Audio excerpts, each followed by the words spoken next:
منبر نور پر جلوہ بار علماء ذوی الاحترام، مشائخ سادات، اساتین ملت، حاضرین اہل سنت و جماعت، السلام علیکم ورحمۃ اللہ وبرکاتہ۔ الحمدللہ الحنان المنان الذي خلق الإنسان وعلمه البيان، والصلاة والسلام على رسوله سيد الإنس والجان وعلى آله وأصحابه ذوي الخير والإحسان، أما بعد فأعوذ بالله من الشيطان الرجيم، بسم الله الرحمن الرحيم، قل إن كنتم تحبون الله فاتبعوني يحببكم الله ويغفر لكم ذنوبكم والله غفور رحيم، صدق الله مولانا العظیم۔ بارگاہ رسالت معاذ صلی اللہ علیہ وسلم میں ایک بار درود پاک کا ہدیہ پیش کریں۔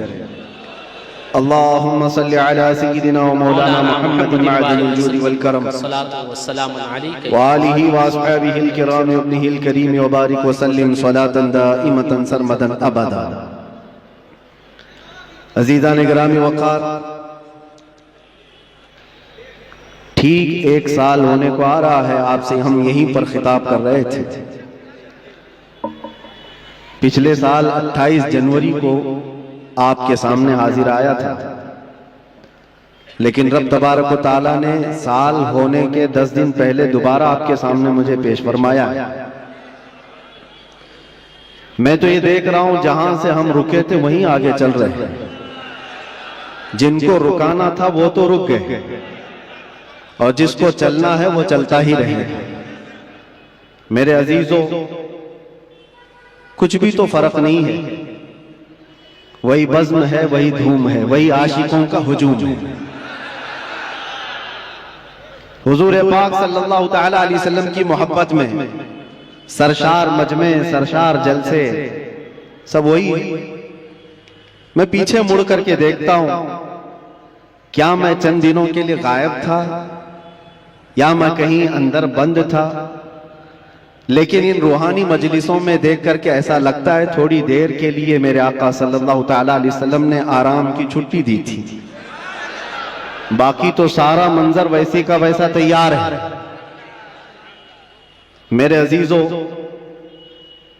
آج پہلی مرتبہ اسٹیج کے اس پروگرام سے ممبئی سے پھر میں آپ کے سامنے خطاب کر رہا ہوں، لیکن سب سے پہلے میں یہ وضاحت کر دوں گا، آپ کی محبت میں اور حضور معین المشائخ کے حکم پر میں حاضر آیا ہوں۔ ویسے جلسوں میں سٹیج پر جانا میں نے کم کر دیا ہے کچھ ضروری مصروفیات کی وجہ سے، ورنہ ہم جس کام کے لیے وقف ہیں وہ تو کرتے ہی رہیں گے۔ قاری صاحب بڑی محبتوں کے ساتھ بلاتے ہیں، لیکن مجھے ایسا لگ رہا تھا کہ وہ ڈرے ہوئے بھی ہیں کہ آپ کو یہاں ممبئی کی اس جگہ پر ہارٹ آف سٹی، اور پھر ہمارے پیچھے بھی بہت بڑا تام جھام ہے جس جگہ اسٹیج بھی لگائے ہیں، یہ سب معاملات کو دیکھ کر ہو سکتا ہے ان کے دل میں کوئی بات ہو۔ اسی لیے قاری صاحب نے آنے سے پہلے یہ کہا بھی تھا کہ حضرت تھوڑا ماں باپ کی خدمت پر اور ایجوکیشن پر ہی زیادہ فوکس کر کے بیان کیجیے، اور اگر ڈر کی وجہ سے آپ یہ کہہ رہے ہیں تو پھر میں کہوں گا کھل کر کے کچھ دیر کی خاموشی ہے، ہمیں کوئی روک نہیں سکتا۔ اگر دل میں خوف ہے تو میری جان بھی چلی جائے، میں قدم مصطفیٰ سے ایک بال برابر بھی ہٹنے کو تیار۔ ایجوکیشن کی بات کر رہے ہو، ماں باپ کی خدمت کی بات کر رہے ہو، ہم کون سی نافرمانی کی بات کراتے ہیں، لیکن ہمارا مسلک اور ہمارا مذہب اور ہمارا زندگی کا دستور یہ ہے، انہیں جانا انہیں مانا، نہ رکھا غیر سے کام، للہ الحمد میں دنیا سے مسلمان گیا۔ ڈر اور خوف اپنے دل سے نکال۔ میرے عزیزوں، وہ جملے جو دوسرے ہم سے چھین نہ سکے، آپ کیا چھین سکیں گے؟ آپ تو اپنے ہیں، آپ حضور پاک صلی اللہ علیہ وسلم کی محبت میں سرشار ہیں۔ میں ایک بات جانتا ہوں، جو حضور کا غلام ہوگا وہ ماں باپ کا خادم بھی ہوگا، وہ جاہل نہیں رہ سکتا، وہ علم کے میدان میں بھی شہسوار ہوگا۔ اور اگر حضور پاک صلی اللہ تعالی علیہ وسلم کی محبت دل میں پوری نہیں آئی ہے، ہر برائی آ سکتی ہے، ہر برائی کی جڑ ہے یہ۔ اپنے دل کو خالی رکھا اور دنیا کی محبت سے بھر کر رکھا ہے، ورنہ جو ان کی بارگاہ میں جھک گیا، ایک عرب نے آدمی کا بول بالا کر دیا، خاک کے ذروں کو ہمدوش سریا کر دیا۔ کیا نظر تھی جس نے، خود نہ تھے جو راہ پر اوروں کے ہادی بن گئے، کیا نظر تھی جس نے مردوں کو مسیحا کر دیا۔ اس نبی رحمت صلی اللہ تعالی علیہ وسلم کی نگاہ ناز جس پر پڑی ہے، زمانہ پہلے حبشی کہتا تھا، لیکن اب چاند بھی اس بلال پر رشک کیا کرتا ہے، جس کو فارس سے آئے ہوئے لوگ دیکھتے تھے کہ ہجرت کر کے آیا ہوا بے گھر ہے، لیکن نبی پاک کی غلامی نے انہیں سلمان فارسی بنایا۔ وہ کون ہے جس کو اللہ کی رسول صلی اللہ تعالی علیہ وسلم کی خدمت نے فاروق اعظم بنایا ہے، صدیق اکبر بنایا ہے، حیدر کرار بنایا ہے، ذوالنورین بنایا ہے۔ یہ ساری نسبتیں ایک مصطفیٰ کریم کے دامن سے وابستہ ہیں، اور ان سے پھرے جہاں پھرائی کمی وقار میں۔ ایک بات یہ سمجھ کر کے چلیں، نقطہ ہماری گفتگو کا ایک ہی ہے، ایک ہی ہے، اس لیے کہ میں نے زندگی میں دیکھا، آپ جو کہہ رہے ہیں یقیناً اس پر فوکس ہونا ضروری ہے۔ ہماری قوم کو جہالت سے نکالنا، نشہ سے بھی نکالنا، قوم کی بچیوں کو بے پردگی سے نکالنا، علم کی طرف بھی بڑھانا، لیکن ساری بیماریوں کا علاج کیا ہے؟ ایک آدمی ہوتا ہے، شوگر بھی ہے، بی پی بھی ہے، اور ایسیڈیٹی بھی ہے، آنکھوں کی کمزوری بھی ہے، مائیگرین بھی ہے، پتہ نہیں کیا کیا بیماریاں لے کر بیٹھا ہے، اور ان سب بیماریوں کے علاج کے لیے ہر ایک جگہ ایک اسپیشل ڈاکٹر ہے، وہ اپنے اپنے فن کا ماہر ہے۔ ہارٹ کی بیماری کا ایک الگ ڈاکٹر، کارڈیولوجی، کڈنی کا الگ ہے، نیفرولوجی، سب کے پاس جانا پڑے گا، اس کا علاج الگ کرو، اس کی دوائیاں الگ کرو۔ اقبال نے کہا تھا، میں نے اپنے قوم کی بیماریاں دیکھی، یہ زوال پذیر ہے، پیچھے کی طرف جا رہی ہے، لیکن یورپ کو ترقی کرتے دیکھا۔ میں وہاں کی خاک چھان کر کے آیا کئی سالوں تک کہ یورپ بہت ترقی کر گیا، اور امت مسلمہ میری قوم زوال پذیر کیوں ہے؟ ان کے علاج کیا ہیں؟ ان کے اندر بیماریاں کیا کیا ہیں؟ بے پردگی بھی آ گئی، جہالت بھی آ گئی، نشہ بھی آ گیا ہے، بد اخلاقی بھی آ گئی، جھوٹ بھی آ گیا ہے، خیانت بھی آ گئی ہے، چوری بھی آ گئی ہے، یہ سب بیماریاں آئی ہیں۔ ان بیماریوں کے علاج کے لیے کیا کرنا ہے؟ ڈاکٹر اقبال کہتا ہے، میں نے ساری بیماریوں کو بھی دیکھا، علاج کے لیے الگ الگ دوا دینا بہت مشکل ہے، اس لیے کہ زندگی شارٹ ہے، بیماریاں زیادہ ہیں، اور ہمارے پاس دواؤں کے لیے ایسے ڈاکٹر بھی موجود نہیں ہر بیماری کا الگ الگ علاج کرے۔ پھر ڈاکٹر اقبال کہتا ہے، اس امت کے درد اور اس کی امت کی بیماری کا علاج مجھے ایک ہی جگہ ملا، ایک ہی نقطے میں ملا، ایک ہی پڑیا میں پورا علاج ملا۔ پوچھا وہ علاج کیا ہے؟ اقبال کہتا ہے کہ محمد سے وفا تو نے، کہ محمد سے وفا تو نے، تو ہم تیرے ہیں، یہ جہاں چیز ہے کیا، لوح و قلم تیرے ہیں۔ سبحان اللہ، نعرہ تکبیر، نعرہ رسالت، سبحان اللہ سبحان اللہ۔ میرے آقا صلی اللہ تعالی علیہ وسلم نے فرمایا، آپ کا حکم سر آنکھوں پر، جس بات کو کہنا ہے وہ میں کہوں گا ضرور، جس چیز پر فوکس کرنا ہے وہ کہیں گے ضرور، لیکن میرے لیے زیادہ عظیم یہ ہے کہ آپ نے جو کہا ہے اس سے زیادہ میں حضور نے کیا کہا وہ دیکھتا ہوں۔ نبی پاک صلی اللہ تعالی علیہ وسلم نے کیا فرمایا کہ کس چیز پر بات کرنا چاہیے اور اپنی اولاد کو کیا سکھانا چاہیے، اس پر ہم بات کرتے ہیں۔ اور رسول کریم صلی اللہ تعالی علیہ وسلم کیا فرماتے ہیں؟ نبی پاک صلی اللہ علیہ وسلم نے فرمایا، علموا اولادکم ثلاث خصال، اپنے بچوں کو 3 عادتیں سکھا دو، 3 عادتیں سکھا دو۔ اس میں 3 عادتیں کیا ہیں؟ نبی پاک صلی اللہ علیہ وسلم فرماتے ہیں، نمبر 1، حب نبیکم وحب اہل بیتہ وتلاوت القرآن الکریم۔ تین چیزیں حضور فرماتے ہیں سب سے پہلی چیز اپنے بچے کو سکھاؤ تو اپنے نبی کی محبت سکھاؤ، سبحان اللہ، اپنے رسول سے محبت۔ پھر دوسری کیا ہے؟ حضور پاک فرماتے ہیں نبی کی آل سے محبت کرنا سکھاؤ، اہل بیت سے محبت کرنا سکھاؤ۔ تیسری چیز کیا ہے؟ حضور فرماتے ہیں پھر اسے قرآن پڑھنا سکھاؤ۔ یہ تین باتیں اللہ کے نبی نے فرمایا اولاد کی تربیت اس طرح سے کرو۔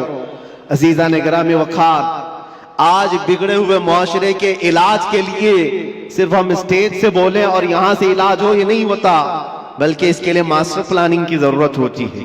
نوجوانوں سے میں کہوں گا تم شادی کرنے جا رہے ہو، نکاح کرنے جا رہے ہو تو ماسٹر پلاننگ تمہارے اندر ہونی چاہیے کہ میرا بچہ کیسا ہو، میری اولاد کیسی، میری نسل کیسی ہو۔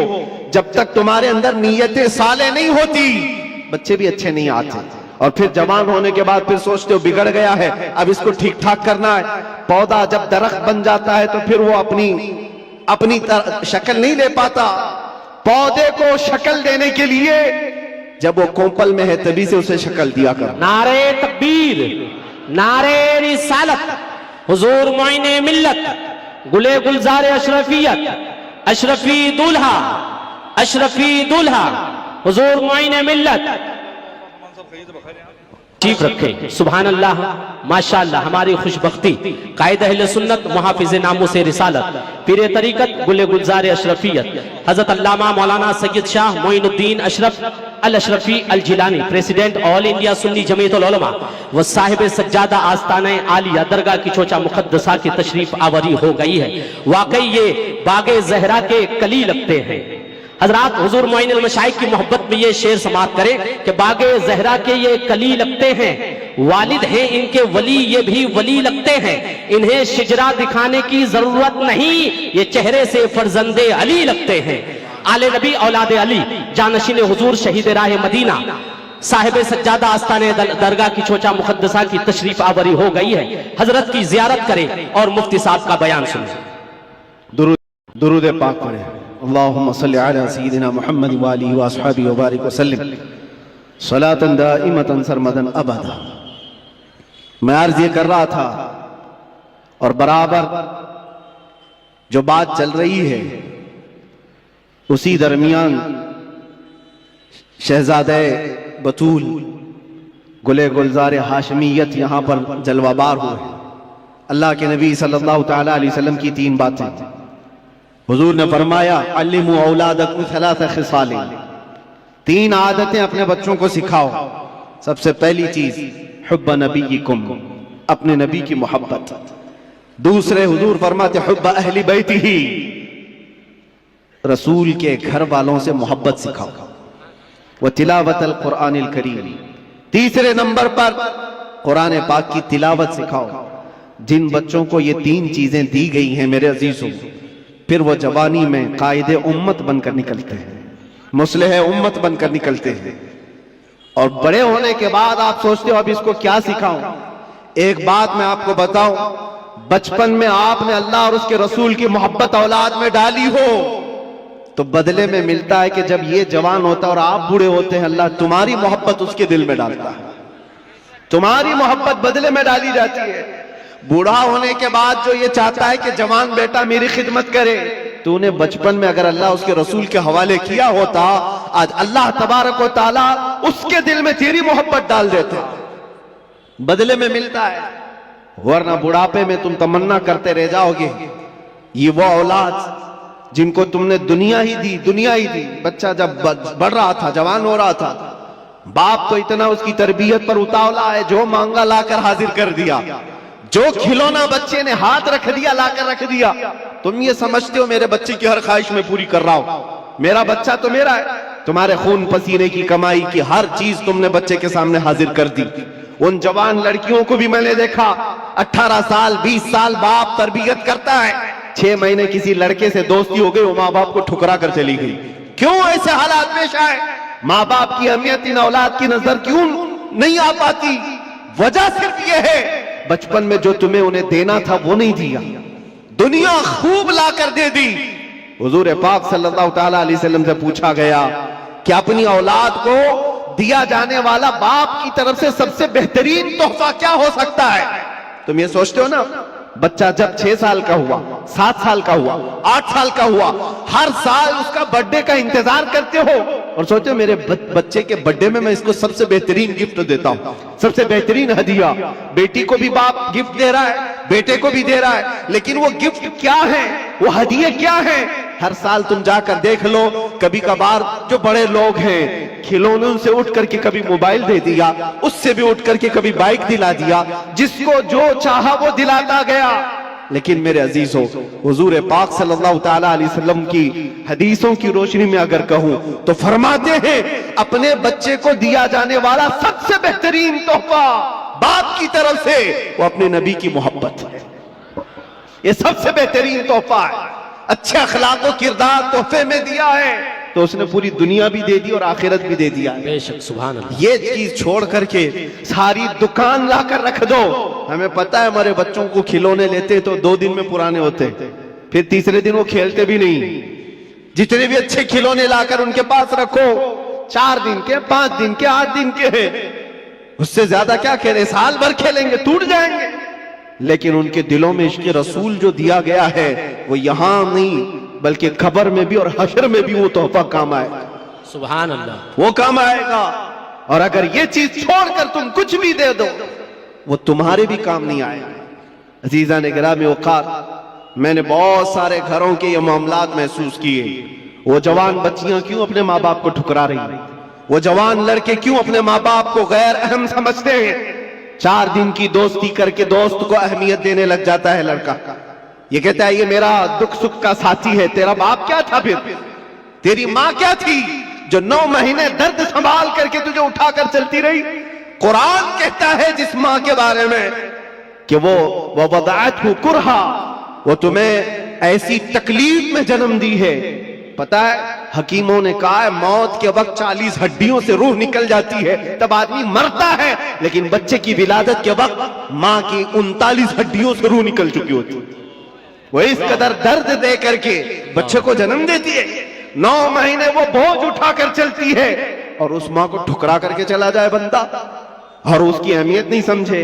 اور ماں اگر رات کو پکارے کہ بیٹا کہاں اتنی دیر سے کیوں نہیں آیا تو اس کو برا لگنے لگ جاتا ہے۔ یہ کیا جگ جگ چلتی رہتی ہے ماں باپ کی، باپ کے سامنے بیٹھنے کو یہ تیار نہیں۔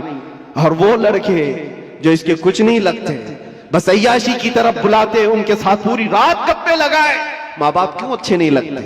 ماں باپ کے ساتھ وقت کیوں خراب لگنے لگتا ہے؟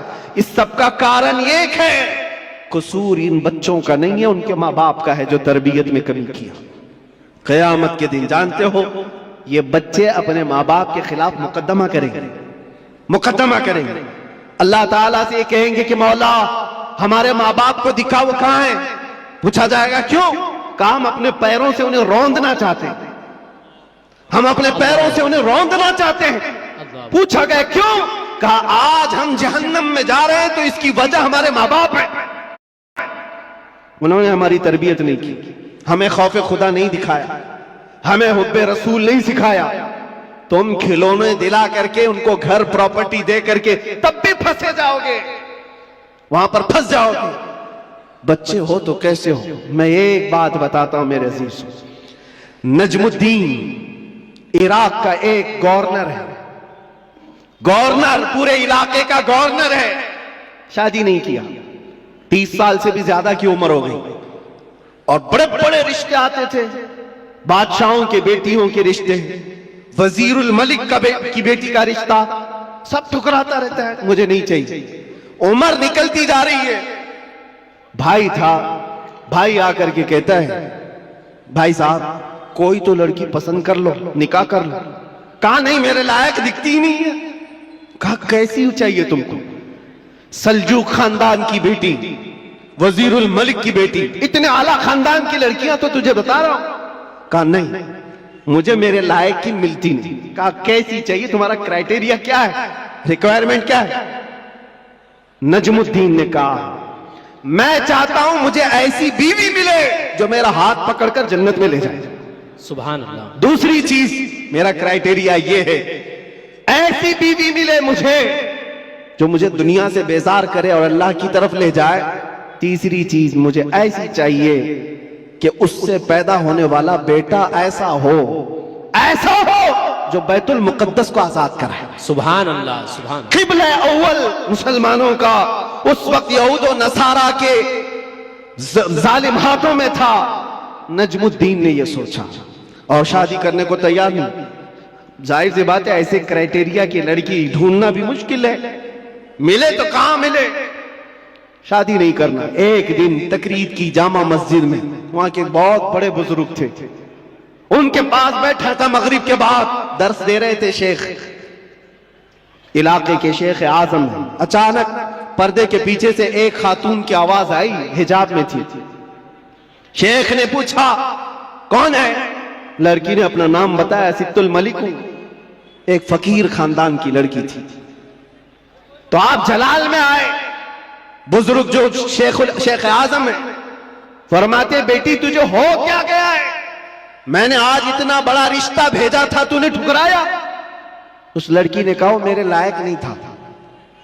پوچھا تیرے لائق نہیں تھا تو چاہتی کیا ہے؟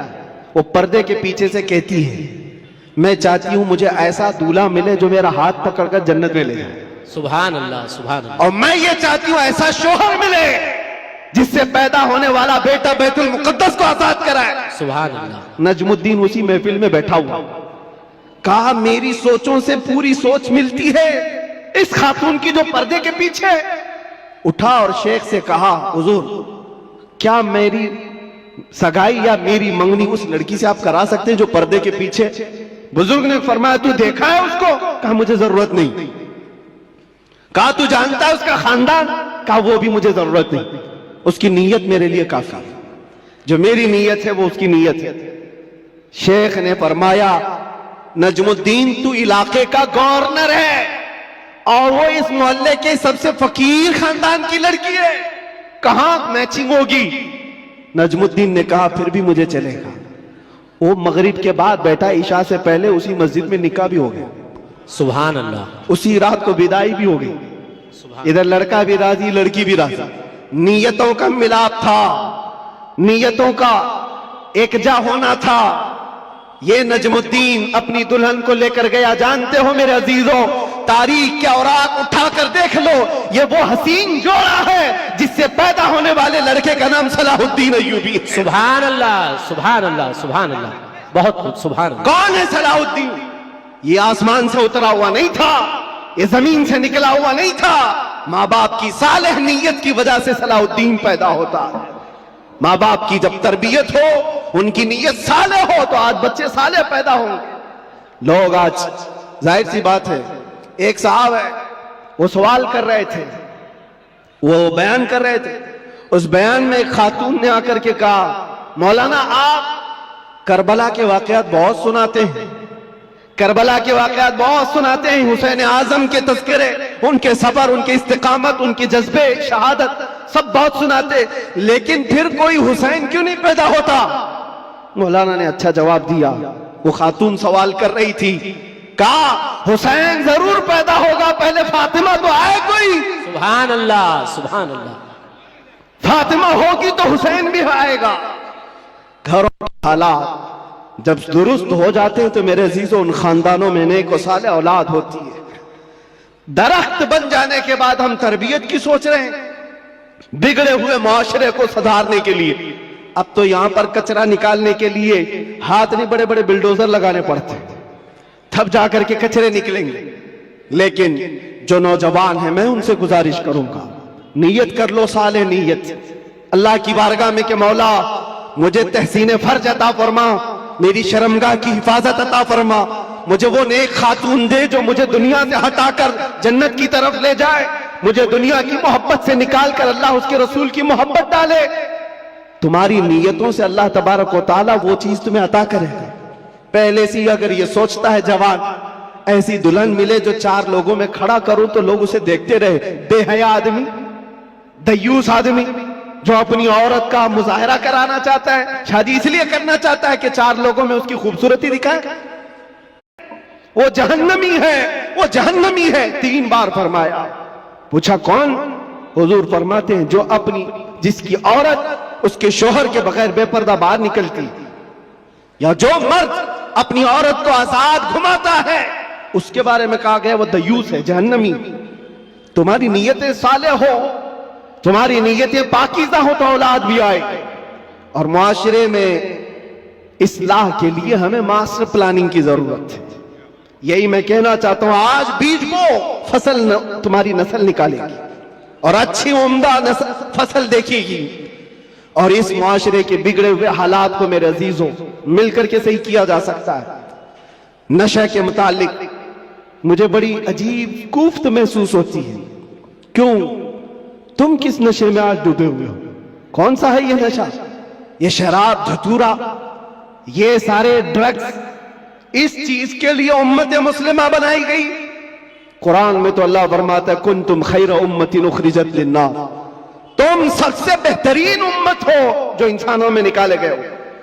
انسانوں میں اللہ نے تم کو سب سے بہترین امت بنایا۔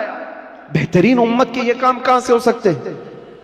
بڑے بڑے ڈرگ ڈیلر، خریدنے والے بھی، بیچنے والے بھی، کرنے والے بھی، دیدہ و دانستہ دنیا نے تمہیں اس کام پر لگایا ہے جان بوجھ کر کے، کیونکہ مجھے پتا ہے میں وہ ساری منزلیں طے کر کے آیا ہوں، ساری چیزیں دیکھ کر کے آیا ہوں، کہاں سے یہ لیک ہوتا ہے، کہاں سے یہ ساری چیزیں آتی ہیں، کون کون لوگ سپورٹ کرتے ہیں، کون کون لوگ کھڑا کرتے ہیں، پیسے کون دیتا ہے، مال کون دیتا ہے، بچاتا کون ہے، یہ سب پتا ہے۔ یہاں کھل کر کے میں اس چیز پر نہیں اظہار کرنا چاہتا۔ جیلوں کے اندر میں نے دیکھا ہے پوری کی پوری جماعت، یہ سارے کے سارے جو راکٹ چلتے ہیں اندر سے بھی چلتے ہیں۔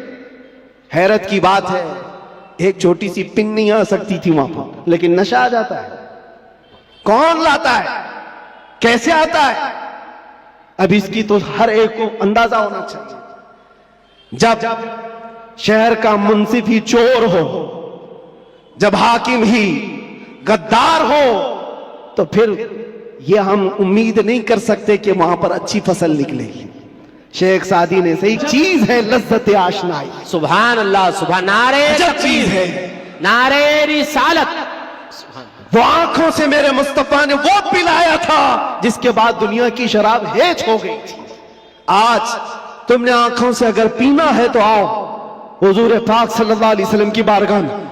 آج صرف پردے لگائے گئے ہیں، وہ کائنات کا دولہا آج بھی اپنی شان کے ساتھ آرام کر رہا ہے۔ ہم تو مائل بکرم ہیں، کوئی سائل ہی نہیں۔ وہاں سے آواز آتی ہے، وہ آج بھی اپنے جلوے دکھا رہے ہیں، آج بھی اپنے غلاموں کے گھر جا رہے ہیں۔ نہیں تو یوں ہی سنی پکار کر نہیں کہتا سنا ہے آپ ہر عاشق کے گھر تشریف لاتے، سبحان اللہ، بلکہ ہم تو یہ کہیں گے دیکھا ہے آپ ہر عاشق کے گھر تشریف لاتے۔ بے شک، سبحان اللہ، سبحان اللہ۔ سنا ہے کیا بات ہے؟ دیکھا ہے آپ ہر عاشق کے گھر تشریف لاتے ہیں۔ یا رسول اللہ میرے گھر میں بھی ہو جائے چراغاں، یا رسول اللہ کچھ ایسا کر دو میرے کردگار، آنکھوں میں ہمیشہ نقش رہے روئے یار، آنکھوں میں طلب کرو میرے عزیزوں، کیوں نہیں ملتا؟ اگر رب ذوالجلال کی بارگاہ میں تڑپ کر کے مانگا ہوتا کچھ ایسا کر دے میرے کردگار، آنکھوں میں ہمیشہ نقش رہے روئے یار، آنکھوں میں انہیں نہ دیکھا تو کس کام کی ہے یہ آنکھیں کہ دیکھنے کی ہے ساری بہار، آنکھوں میں ہم نے دیکھا ہے میرے عزیزوں اپنی زندگی میں جب ہمارا دل زیادہ ٹوٹ جاتا ہے آمنہ کلال سنبھالنے کے لیے تشریف لاتا۔ سبحان اللہ، سبحان اللہ۔ اور پھر اندازہ ہوتا ہے صحابہ نے اپنی تمام تر وہ ساری عادتوں کو کیسے ختم کیا تھا، وہ ایک دیدار رسول سے، وہ ایک زیارت مصطفیٰ سے سب کچھ توڑ دیا تھا، سب کچھ چھوڑ دیا تھا۔ آج وہ ایک محبت تمہارے دل میں گھر کر جائے، میں کہتا ہوں ہزاروں تقریروں کی ضرورت نہیں، تمہارے علاج معالجے کے لیے ڈاکٹروں کی ضرورت نہیں، وہ ایک عشق مصطفیٰ تمہیں آسمانوں کی بلندی تک پہنچا سکتا ہے۔ بے شک، اٹھا کر تمہیں کہاں سے کہاں لے جائے گا تمہیں اندازہ بھی نہیں۔ اس لیے کہ میرے عزیزوں ہم لا یعنی چیزوں میں مصروف ہیں، جو چیز تمہارے لیے نہیں بنی یا تم اس کے لیے نہیں بنے اپنی پوری زندگی اس پر لگائے ہوئے ہو، اور جس چیز کے لیے اللہ نے تمہیں بنایا اور جو چیز تمہارے لیے بنایا اس سے آنکھیں موند کر بیٹھے ہو۔ اس کے لیے اعلیٰ حضرت فرماتے ہیں شہد دکھائے زہر پلائے، قاتل ڈائن شوہر کش، یہ دنیا کے بارے میں، یہ شہد دکھاتی اور زہر پلاتی. ہوتا یہی ہے، جتنی حسین چیزیں یہاں دکھ رہی ہیں دیکھنے میں تو شہد ہے اور حقیقت میں زہر ہے. جو پی لیتا ہے وہ تڑپ تڑپ کے مرتا ہے. قاتل ہے یہ دنیا، ڈائن ہے. ڈائن کس کو کہتے ہیں؟ جو اپنے شوہر کو مار ڈالتی، جو شوہر بدلتی ہے. اور اعلی حضرت نے 3 باتیں فرمائی اس دنیا کے بارے میں: شہد دکھائے، زہر پلائے. قاتل، ڈائن، شوہر کو جو اس سے محبت کرتا ہے یہ دنیا اسی کو مارتی ہے اور پھر دوسرے کے گھر چلی جاتی ہے. دیکھو ٹٹول کر کے اپنی جیبوں میں جو چیز ہے، کیا یہ تمہارے پاس ہمیشہ رہنے والی چیز ہے؟ تم کل کسی اور کے ہاتھ میں یہ پیسے دیکھ رہے ہوں گے. تمہارے مال اور تمہارے جائیداد کسی اور کے ہاتھ میں ہوں گے. ہو سکتا ہے زندگی میں کسی بنکر میں رکھ کر کے بینک میں خوب حفاظت کرو، مرنا تو ہے. قبر میں بیٹھ کر دیکھو کہ تمہارے بچے اس پر ناچ رہے ہوں گے. پھر اس کے بعد کیا ہوگا؟ حسرت سے تم دیکھتے رہو کہ جس کے لیے میں نے کیا کیا کر کے جمع کیا، یہ میری اولاد اس طرح سے اس کا استعمال کر رہی. حقیقت میں یہ دنیا ہے جو روز ہاتھوں میں بدل کر جاتی ہے، تمہاری کبھی نہیں ہو سکتی. جو چیز ہمیشہ تمہارے پاس رہتی ہے وہ کیا ہے؟ وہ کون سی چیز ہے جانتے ہو؟ وہی چیز ہے جو تمہیں بے خوف کرتی ہے. عجب چیز ہے لذت آشنائی. جو حضور کی محبت میں سرشار ہوتا ہے پھر دنیا کا خوف اس سے نکل جاتا ہے اور دنیا کی تمام تر یہ برائیاں اس کے دل سے نکال دی جاتی. حضرت عمر فاروق رضی اللہ تعالیٰ عنہ محفل میں بیٹھے ہوئے ہیں، حضور پاک صلی اللہ علیہ وسلم قبر کا ذکر کر رہے ہیں. مرنے کے بعد جب تمہیں دفنایا جاتا ہے تو قبر میں 2 فرشتے آتے ہیں. یاتیانی ملکانی، 2 فرشتے آئیں گے. عینانی ازرقانی، نیلی آنکھوں والے، کالے چہرے والے. سختی سے سوال کریں گے تمہارا رب کون ہے، تمہارا دین کیا ہے. پھر حضور کے بارے میں دکھا کر پوچھیں گے ان کے بارے میں کیا کہتا تھا. یہ 3 سوالات معلوم ہے کہ نہیں؟ قبر میں ہوں گے، پتہ ہے کہ نہیں؟ ہر مسلمان کو تو معلوم ہونا چاہیے 3 سوال قبر میں کیے جائیں گے. وہ فرشتے آ کر جھنجھوڑ کر سوال کرتے اور لوگ یہ سوچ رہے ہیں کہ بہت آسان سوال ہے، بول دوں گا میرا رب اللہ ہے، میرا دین اسلام ہے اور حضور کے بارے میں بتا دوں. یہاں پر قبر کے جوابات دینے کے لیے کچھ لوگوں کو سالوں بیت جاتے ہیں. کیوں؟ مرنے کے بعد میموری لاس جو دنیا میں تھا وہ سب بھلا دیا گیا ہے. وہاں جانے کے بعد ختم ہو گیا ہے. اب اس کو ہی بات یاد آ سکتی ہے جس کو اللہ یاد دلائے. جو دنیا میں اللہ اور رسول کو یاد نہیں کرتا تھا وہاں کیا یاد کر پائے گا؟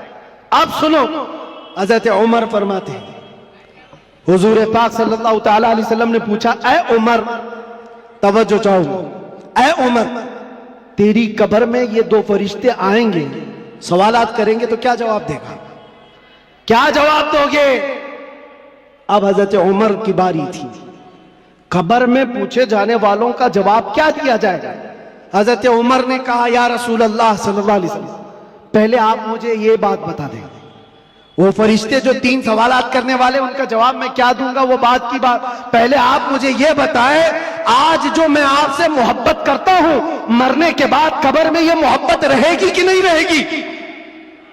اللہ کے نبی نے فرمایا اے عمر دنیا والوں کی محبت ختم ہو جائے گی اور مجھ سے جو محبت کرتا ہے وہ قبر میں حشر میں بھی باقی رہے گی. اب حضرت عمر جھومنے لگتے کہتے یا رسول اللہ اگر یہ محبت باقی رہے گی تو یہ معاملہ میرے اوپر چھوڑ دیجئے، منکر نکیر کو میں خود دیکھ لوں گا. سبحان اللہ سبحان اللہ. آپ ہیں تو پھر کس بات کی فکر؟ اسی کو کہا اقبال نے 2 عالم سے کرتی ہے بیگانہ دل کو. عجب چیز ہے لذت آشنائی، جس کے پاس یہ حب رسول ہو، عشق مصطفیٰ ہو، پھر اس کے لیے دنیا ہیچ ہے، کمتر ہے.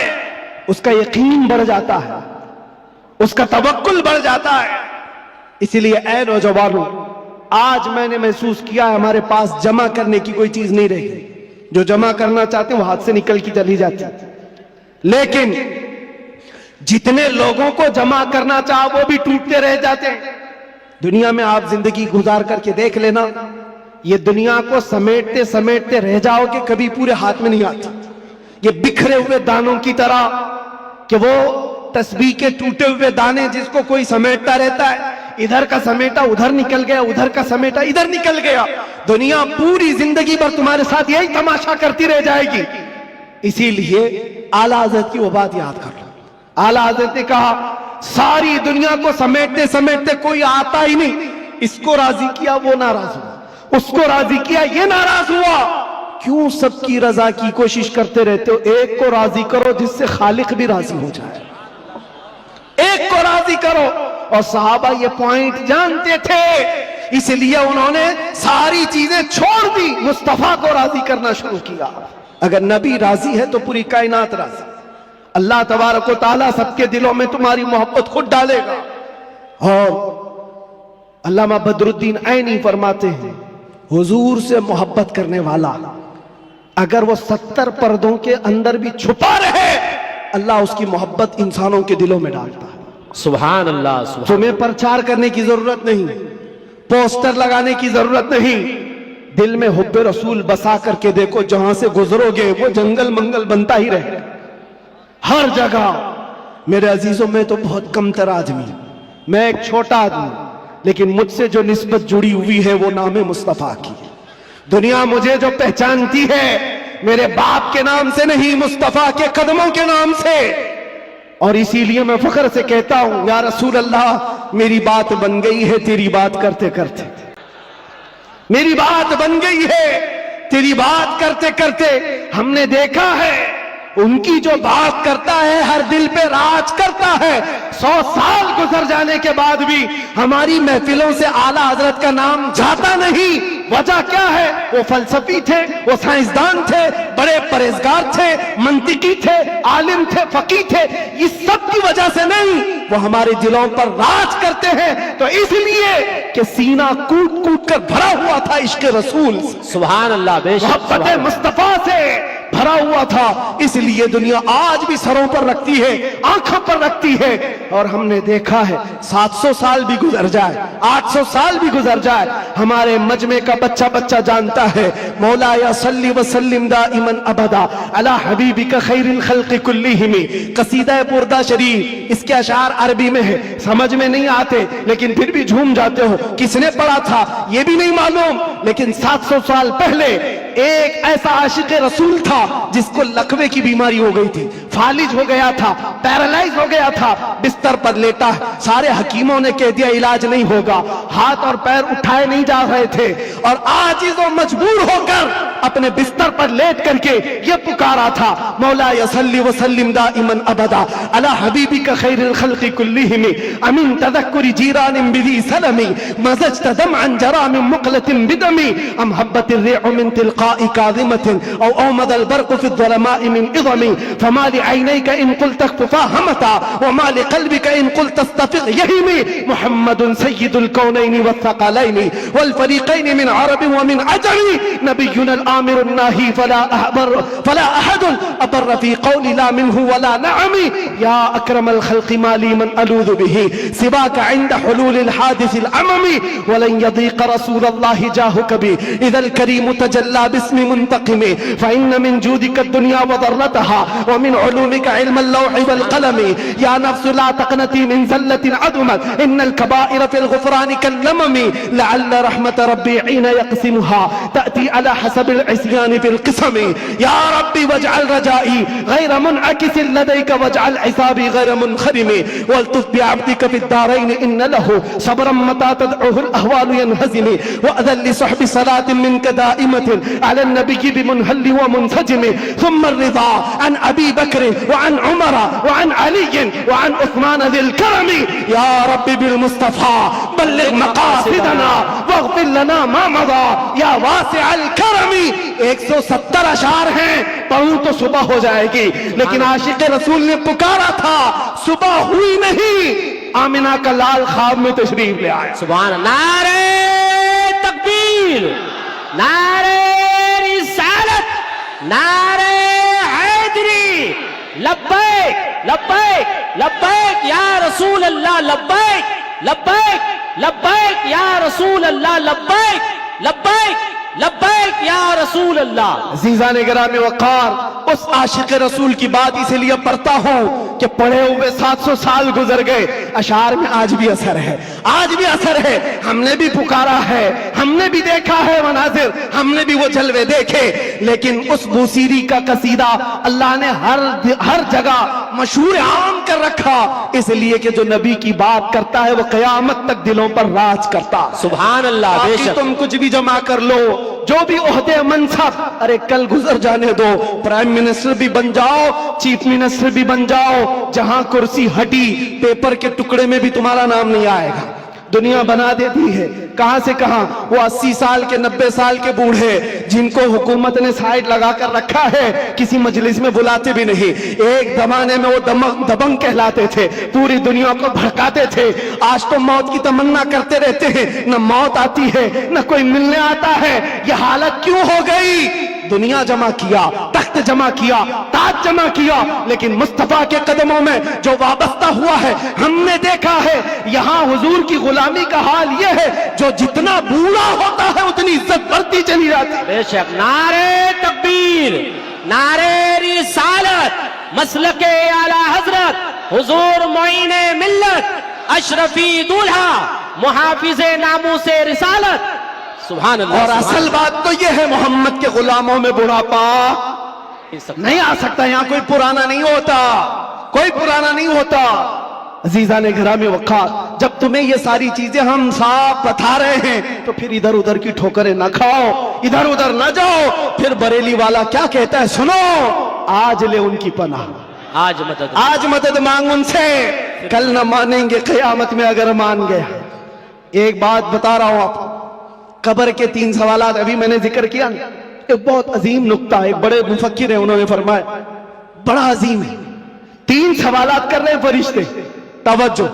پہلا سوال کہتے ہیں من ربو کا، تیرا رب کون ہے؟ کیا ہے؟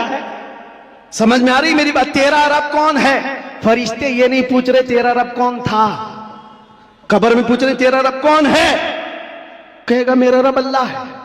دوسرا سوال بھی فرشتے کہتے ہیں ماں دینوں کا، تیرا دین کیا ہے؟ یہ نہیں پوچھتے تیرا دین کیا تھا مرنے سے پہلے، کیا تھا نہیں کیا ہے. مردہ کہتا ہے میرا دین اسلام ہے. لیکن جب تیسرا سوال آتا ہے حضور کو دکھا کر کے، اب فرشتے یہ نہیں کہتے ان کے بارے میں تو کیا کہتا ہے، بلکہ فرشتے کہتے ہیں ما کنت تقول فی حق ھذا الرجل، ان کے بارے میں کیا کہتا تھا. اب یہاں کیا کہتا ہے نہیں، یہاں یہ نہیں پوچھیں گے حضور کو دکھا کر، اس لیے کہ جلوہ دیکھنے کے بعد ہر کوئی پکارے گا، اب تو کوئی راستہ ہی نہیں ہے. لیکن وہاں سوال کے جواب میں فرشتوں کو نہیں چاہیے ابھی کیا کہتا ہے، ابھی کیا کہتا ہے یہ نہیں، بول کیا کہتا تھا. اپوزیشن والے تو کہیں گے ہاں ہاں لا ادری، نہیں افسوس ہے معلوم نہیں، میں تو ان کے لیے کھڑا ہونا بھی نہیں چاہتا تھا، صلاۃ و سلام پہ لڑتا تھا، اور ان کے لیے تو میں کیا بشر نور کے جھگڑوں میں پڑا رہتا تھا، غیب اتنا ہے اتنا ہے اسی پر پڑا رہتا تھا. تمہارا تو یہی ہوگا. اور سنی مچل کر کہے گا ان کے بارے میں پوچھتے ہو، ہاں میں کیا کہتا تھا وہ کہتا ہوں، سرور کہوں کہ مالک و مولا کہوں تجھے، باغ خلیل کا گل زیبا کہوں تجھے، اللہ رے تیرے جسم منور کی تابشیں، اے جانے جا میں جانے تجلا کہوں تجھے، تیرے تو وصف عیب تناہی سے ہیں بری، حیران میرے شاہ میں کیا کیا کہوں تجھے. لیکن رضا نے ختم سخن اس پہ کر دیا، خالق کا بندہ خلق کا آقا کہوں تجھے. فرشتوں سے سنی یہ کہے گا اب تو پائے ناز سے اے فرشتوں کیوں اٹھوں، ارے مر کے پہنچا ہوں یہاں اس دل ربا کے واسطے. سبحان اللہ. نعرے تکبیر، نعرے رسالت، نعرے حیدری، علماء اہل سنت، حضور معین ملت حضرت علامہ مفتی سلمان اظہر صاحب. سبحان اللہ. بس خلاصہ کلام یہ ہے، وقت کی نزاکت کا مجھے اندازہ ہے، حاصل کلام لب لباب یہی ہے، ہماری تمام بیماریوں کا علاج ایک ہی ہے، وہ طیبہ شفا خانہ ہے. اس در پاک سے وابستگی تمہارے دلوں کی دھڑکنوں کو سنبھالو. اہرے غیرے نتھو گھیرے کے لیے تمہارا دل نہیں بنا. اعلیٰ حضرت فرماتے دل ہے وہ دل جو تیری یاد سے معمور رہا، اور سر ہے وہ سر جو تیرے نام پہ قربان گیا. وہ سر ہی کیا ہے جو حضور کی محبت پر مٹنا نہیں چاہتا، وہ 2 کندھوں پر بوجھ ایک کدو ہے. اور وہ دل جو حضور کی محبت سے سرشار نہیں وہ تو ایک چھیچڑا ہے، ایک لوچڑا ہے. اصل دل تو وہ ہے جو ان کے نام پر دھڑکتا ہو، اصل دل وہ ہے جو ان کی یاد سے معمور ہے. دنیا کی جب بات آئے تو ٹھکرائے اور اپنے نبی کی عظمت کو سلام کرے. بے شک دنیا تمہارے امتحان لے گی. میں جانتا ہوں میرے عزیز، لوگ یہ ڈرے ہوئے بھی ہیں. میرے حالات کو دیکھ کر لوگوں نے یہ سوچا تھا ایک بڑی آواز کو دبا دیں، چھوٹے تو یوں ہی دب جائیں گے. ان کو پتا نہیں جس چیز کے لیے تم دبا رہے ہو یہاں تو قانون ہی الگ ہے. اسلام زندہ ہوتا ہے ہر کربلا کے بعد. سبحان اللہ. بے شک جس چیز کو دبانا چاہتے ہو یہ پاسبل نہیں ہے، ممکن نہیں. ہاں میرے باپ داداؤں کی بات کر رہا ہوتا، کھیتی باڑی کی بات کر رہا ہوتا، پراپرٹی کی بات کر رہا ہوتا، یا میں کوئی پارٹی بنا کر کے ووٹ مانگ رہا ہوتا، دبا دیتے، مر جاتا، پھر دوسرا کوئی اٹھنے کی ہمت نہیں کرتا. لیکن نام مصطفیٰ کی بات ایسی ہے، نام مصطفیٰ کی بات ایسی ہے. مکہ والوں نے دیکھا ہے، انگاروں پر سلا کر کے بھی دیکھا، ہاتھ پیر آنکھ کان ناک سب کاٹ کر کے بھی دیکھا. سب دیکھتی آ رہی ہے دنیا. نہ وہ نام کل کم ہوا تھا، نہ آج کم، اور نہ ہی قیامت تک کم ہوگا. کیونکہ قانون ہے یہ، رہے گا یوں ہی ان کا چرچا رہے گا، پڑے خاک ہو جائیں جل جانے والے. سبحان اللہ سبحان اللہ. بے شک. اور حالات کی بات جہاں تک آتی ہے میں کہوں گا میرے عزیزوں، حضرت بہت ہمارے متعلق فکر مند رہتے ہیں اور بار بار پہلے سے بھی کہتے آئے، بعد میں بھی کہتے رہے، اب بھی کہتے ہیں. وہ بڑے ہیں، ان کی نصیحت سر آنکھوں پر. ہمارے لیے وہ فکر مند اسی لیے کہ لوگوں کا تعلق ہمارے سے بنا ہے، دین سے وابستہ ہے، اس لیے ان کی بزرگی اور ان کی سوچ اور ان کا فکر کرنا اللہ سلامت رکھے، محبت. آمین. لیکن میں ایک قانون جانتا ہوں، جو حضور پاک کی عظمت اور ان کے ناموس کی بات کرتا ہے وہ امتحانات سے گزارا جاتا ہے. بے شک بے شک. پھر یہ نہیں ہوگا صرف حلوہ پراٹھا کھائیں گے، دعوتیں لوٹتے رہیں گے اور لوگوں کے ہاں جا کر کے اپنی شان کا اظہار کرتے رہیں گے. میں یہ جانتا ہوں یہ نہیں ہوگا. اس لیے کہ حضور پاک کی محبت اور عظمت اور ان کے عشق کی بات کرے گا تو پھر آزمایا بھی جائے گا. اس کے لیے تو تیار رہنا ہی ہوگا. لیکن بدلے میں کیا ملے گا؟ کچھ لوگ یہ کہتے ہیں کیا ہوا، سارا نقصان تو ہوا، مال کا نقصان، اتنے دنوں کا نقصان، بیوی بچوں سے دور، پتہ نہیں کیسے کیسے سٹرگل کیے، کون کون سی مصیبتیں دیکھی. لیکن میرے عزیزوں، انہیں کیا اندازہ، ہمیں کیا ملا وہ ہم جانتے ہیں. لیکن ایک بات زیادہ سے زیادہ یہ، ہمارے دن خراب کرو گے، مال خراب کرو گے. میرے عزیزوں، یہ ساری چیزیں ایک دن کیا، ایک مہینہ کیا، ایک سال کیا، جب ہم نے کہا فدا کا ابی و امی یا رسول اللہ، میری ماں اور میرے باپ آپ پر قربان، تو پھر دنیا کیا رہ جاتی ہے. اس لیے میں آپ سے کہتا ہوں امتحانات سے گزارے جاؤ گے، لیکن ایک ہی دولت اپنے ساتھ رکھو. دنیا سمیٹ کر کے تم بچا نہ پاؤ گے، لیکن حضور کی محبت سمیٹ کر رکھو گے تو یہ قبر میں بھی جائے گی اور حشر میں بھی جائے گی. کام آنے والی چیز کی بات کر رہا ہوں. اور آنکھوں کو بچا لو. جس حسن کے فریب میں تم پھنستے چلے جاتے ہو، یہ ظاہری حسن ہے، تھوڑے دنوں کے بعد پگھل جانے والا، ختم ہو جانے والا. اور یہ وعدے موادے، یہ معاہدے، یہ ساتھ ٹوٹ جانے والے.